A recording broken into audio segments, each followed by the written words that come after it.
बहुत समय पहले हिमालय की तलहटी में बसा हुआ सूर्यनगर नाम का एक समृद्ध राज्य था।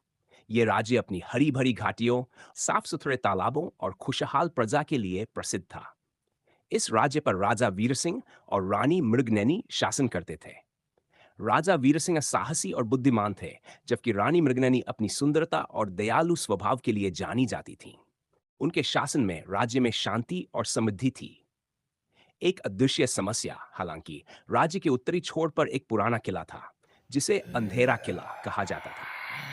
इस किले के बारे में कहा जाता था कि वह अभिशप्त है और वहां एक प्राचीन भूत का वास है। ये भूत किसी जमाने में एक विद्वान तांत्रिक भैरवनाथ था, जिसने सूर्यनगर पर आक्रमण करने की कोशिश की थी।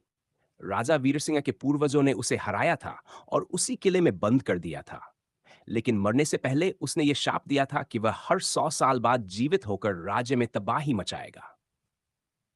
भूत की वापसी सूर्यनगर में सब कुछ शांत था, लेकिन एक रात आसमान में काले बादल छा गए। हवाएं तेज हो गई और दूर दराज के गांवों से अजीबोगरीब घटनाओं की खबरें आने लगीं। मवेशी गायब हो रहे थे, खेत सूखने लगे थे और लोग अजीब बुखार से बीमार पड़ रहे थे। बुजुर्गों ने चेतावनी दी कि भैरवनाथ का अभिशाप लौट आया है। राजा का निर्णय, राजा वीर सिंह ने दरबार में अपनी सेना और मंत्रियों को बुलाया। सभी ने सलाह दी कि किसी तांत्रिक या सिद्ध पुरुष से मदद ली जाए। लेकिन राजा वीर सिंह को अपने साहस पर भरोसा था। उन्होंने घोषणा की, मैं खुद इस समस्या का सामना करूंगा। सूर्यनगर की प्रजा को मैं किसी भी कीमत पर बचाऊंगा। रहस्यमयी साधु की मुलाकात अगले दिन राजा और रानी मंदिर में प्रार्थना कर रहे थे। तभी एक बूढ़ा साधु वहां पहुंचा। उसकी आंखों में रहस्य और जिंगान था। उसने कहा, राजन, भैरवनाथ को हराना आसान नहीं है। वह तब तक अमर रहेगा जब तक उसका अभिशप्त ताबीज सुरक्षित है। तुम्हें उस ताबीज को नष्ट करना होगा। लेकिन याद रहे, यह काम केवल सच्चे साहसी और निष्कलंक व्यक्ति ही कर सकता है। यात्रा की शुरुआत राजा वीर सिंह और रानी मृगनयनी ने तय किया कि वे दोनों इस मिशन पर जाएंगे। उनके साथ कुछ विश्वसनीय सैनिक भी थे। उन्होंने अंधेरा किले की ओर यात्रा शुरू की। रास्ता खतरों से भरा था। जंगली जानवर, घने जंगल और भटकाने वाले जादुई रास्ते। लेकिन राजा और रानी ने अपने साहस और चतुराई से इन बाधाओं को पार किया। अंधेरा किले में प्रवेश, जब वे किले के पास पहुंचे तो वहां का माहौल भयावह था। हवा में सड़ी हुई गंध थी और चारों ओर काले धुएं का घेरा था। किले के अंदर प्रवेश करते ही भूत ने उनका स्वागत किया।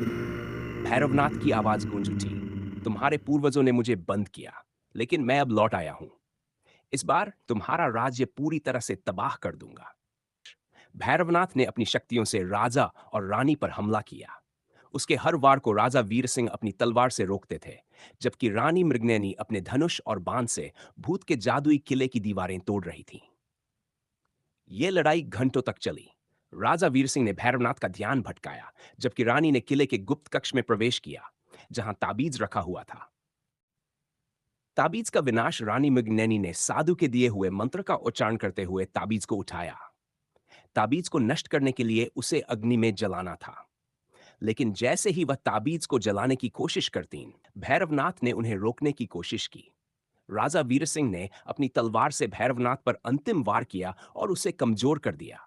रानी ने तुरंत ताबीज को जलती हुई मशाल में डाल दिया। अभिशाप का अंत जैसे ही ताबीज जलकर राख हुआ, भैरवनाथ जोर से चिल्लाया और धुएं में गायब हो गया। किले में अंधकार छंट गया और चारों ओर रोशनी फैल गई। राजा और रानी ने किले से बाहर आकर देखा कि राज्य में फिर से शांति और हरियाली लौट आई थी। प्रजा की खुशी, राजा और रानी की बहादुरी की कहानी पूरे राज्य में फैल गई। प्रजा ने उनका स्वागत फूलों और जयकारों के साथ किया। उन्होंने उस किले को पूरी तरह ध्वस्त करने का आदेश दिया। एक नई शुरुआत, सूर्यनगर में फिर से सुख शांति लौट आई। राजा वीर सिंह और रानी मृगनयनी ने राज्य को और भी समृद्ध बनाया। उनकी कहानी आज भी सूर्यनगर के लोग बच्चों को सुनाते हैं, ताकि वे सीख सकें कि साहस, प्रेम और बुद्धिमत्ता से हर बाधा को पार किया जा सकता है।